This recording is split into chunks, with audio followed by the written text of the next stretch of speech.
My name is Craig Hendricks, and I thought to go ahead and showcase my religious exemption application that was sent in not too long ago after supposedly somebody stole my identity and got a charge for something that they didn't tell me about in a time in Douglas County, Kansas, when I never went because I don't even drive and I don't have a driver's license and I don't have a car and I never went there. So I used to go to college there, but anyways, this is page 1.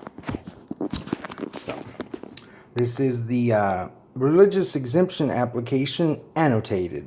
Because if I filed all this in the spirit of the Controlled Substances Act, I'm not actually exempt because I followed the law by submitting this to make sure that it's safe and controlled.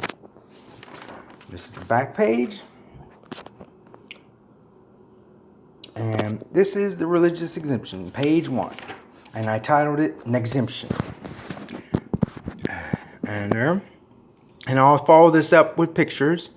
And I just wanted to get myself in the thing so you can see I put it on there. And there you can see the camera, whenever you're in a case of basically emergency, cameras auto unfocus to make sure you get fucking wigged out. Trust me, it's happened to me millions of times.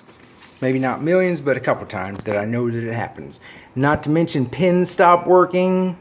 And basically, literally, even things manifest out of nothingness. One time, I seen a little fish actually manifest out of nothing. And I thought it was due to the laser for the internet connection at my mom's house, which I proceeded to contact Leavenworth County sheriff, and then I was trying to tell him about my cousin Johnny that had told me about he just came out of the Air Force laughing in my bedroom and said, yeah, Google consolidated Eagle's Wrath. So I did, and it was censored on Google, not one result. And they said, and then remember Kazakhstan or something. And see, I won't focus.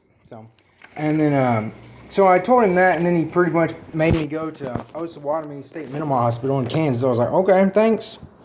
So I carried through, homeless a couple times and everything. And all I'm trying to do is the will of the Lord.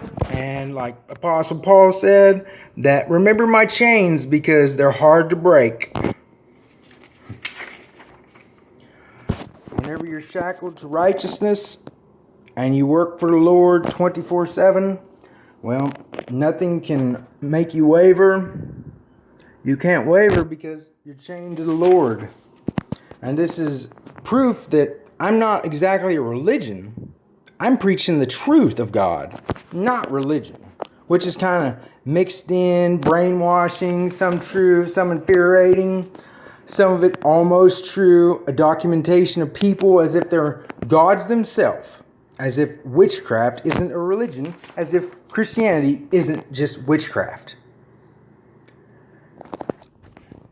And basically, if you idolize a human form for basically God itself, then you can't possibly be being helped because God is what you're within. Basically, the Spirit of God, everything is an emanation from it. Multiple dimensions existing, being able to proceed from basically God particles and radiating out from each one of them, all the dimensions. Intersecting at different points at different God particles, making it so unbelievably complicated to ascertain where to access which dimension. If you don't just simply ask and receive, it will not be ever possible. And these are my documents, and I did submit all these documents exactly like this to the DEA and the address exactly as on the application. And like I said, I'll follow these up with pictures, and they will be on cb.chow.irish. Or maybe I should put it on priced.com, because this is kind of official business, which I did. It's my second one, but this one's official. This is truly a religious exemption, which will lead to the National Defense Reprioritization Act being passed through the act of it actually occurring. And this is the National Defense Reprioritization Act, which I once again submitted, as I did this exact copy, to every senator in the United States, all 100, and even signed with the calligraphy pen in gold ink, each and every copy, in which I also submitted first to all 21 special agents in charge of each and every Drug Enforcement Administration office in the United States of America, to which at the time 2 acting special agents in charge of Denver and San Diego, 2 places of which I did have associations with. Louise Coonfield, her boyfriend, supposedly from San Diego, which I did visit, went to Sovereign Health for rehab one time, and also Denver, which I did live, 15th and Logan. And there we go. I know some of the pages are out of number, but that was just me going back and numbering them just to make sure they were numbered. And this is when I went to the doctor. I had been clean for a year and a half, whatever you consider clean, not on the medicine that does help me, which is my religious exemption, methamphetamines, and I got drug tested as if methamphetamine intoxication was apparent, which I went there for stress medication, which was lorazepam, Ativan, which I did get, and only if I were not under the influence of my